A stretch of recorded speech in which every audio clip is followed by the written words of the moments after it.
Hello fellow cinema enthusiasts, my name is Christina and welcome to another Let's Get Reelz movie review. Today is my segment called What's on Netflix, where I tell you what is on Netflix that may have a low rating or maybe you've never heard of. Today I will be reviewing a biopic of the French fashion designer Yves Saint-Laurent, and it doesn't really have a great rating. I mean, it's a 3 out of 5, and you probably never heard of it because it is French and it was released 2 years ago. So this biopic covers the life of Saint Laurent when he began at Dior. Not sure if many of you know that Saint Laurent actually started at the house of Dior when Dior had died.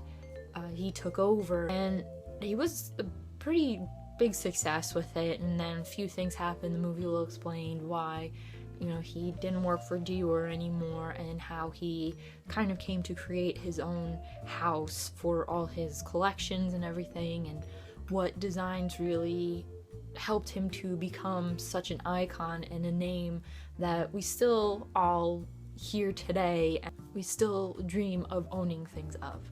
Like most biopics, Yves Saint Laurent covers the designer's personal life and some of the things that he got in trouble for, such as like drug use and a couple of other things.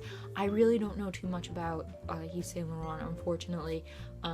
He's a designer that I admire. I've seen some of his clothes. He created the famous Mondrian dress, and he has great costumes that were influenced by Africa because he's from Algeria.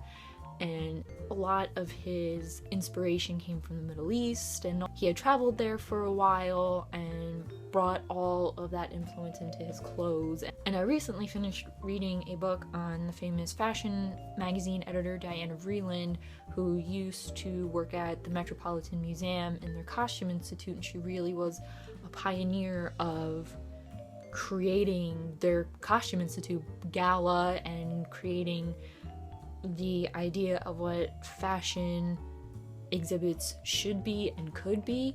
And one of her last exhibits that she created before she had to stop was on Yves Saint Laurent because they were friends, and he was the first living designer to have his own exhibit in a big museum. So that really made me interested to see it when I was scrolling through my Netflix queue, and I wanted to see if I can learn anything. Most of the time, biopics just focus on the personal life. They don't really focus on like what made them huge. There's more drama in the personal life. So I really wasn't too crazy about this. I love seeing what went into the creation of clothes and what went into coming up, the influences of designers and artists and all that. So I really wasn't too crazy about this movie. If this movie had been all about, how he put his clothes together and just showed them drawing and everything, I would have liked it a lot more. I was just couldn't get into it. I don't really like gossip. I don't like to hear it, and I don't really like to talk gossip. I'm not into all that. I would just rather focus on professional aspects of the designers, of actors, whatever, anybody, any celebrity. With that, even though I wasn't too crazy about Yves Saint Laurent, I will say to watch it at least once, because the French just know how to make really good movies regardless of what it is. That's my opinion, but I really like the way it was filmed. I like the cinematography, all the colors, and just kind of seeing like the torment of what the creator goes through when creating something for the masses. It is torture. It's creative torture because you always have to think of new things and all that. So I thought that was quite interesting, and I hope if you do give Yves Saint Laurent a try on Netflix, that it does encourage you to go look up the designer's life and look up his works. I know it definitely does for me, and I can't wait to learn more about him. I can't wait to go research more of his clothing, and not so much his personal life. I don't really care for that, but more maybe successfully finding what went into him creating his clothes and more of his inspiration.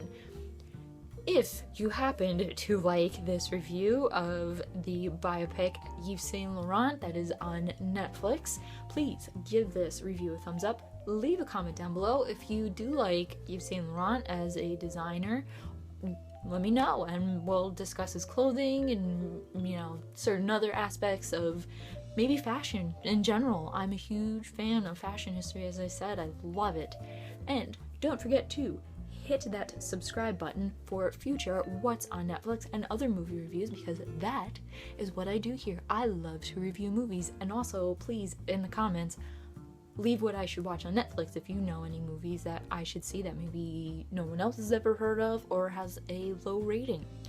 And as always, keep watching movies and stay absolutely fabulous.